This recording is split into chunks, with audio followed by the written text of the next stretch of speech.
Once you've released the inner carrier shell from the outer carrier shell, grasp the inner shell and lift up slightly to separate it a little bit more.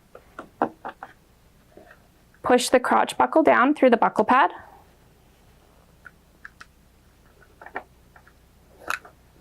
And then lift up at the front of the inner carrier shell and start to lift it up.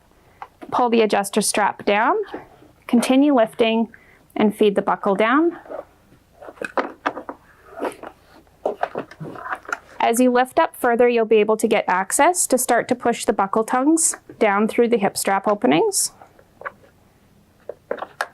as well as the chest clip. To push the chest clip through, you'll need to turn it on its end.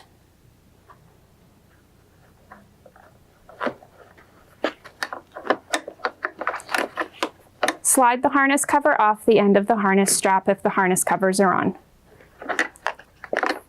Finish by pulling the harness strap through so that it's fully out of the inner carrier shell, and then repeat on the other side.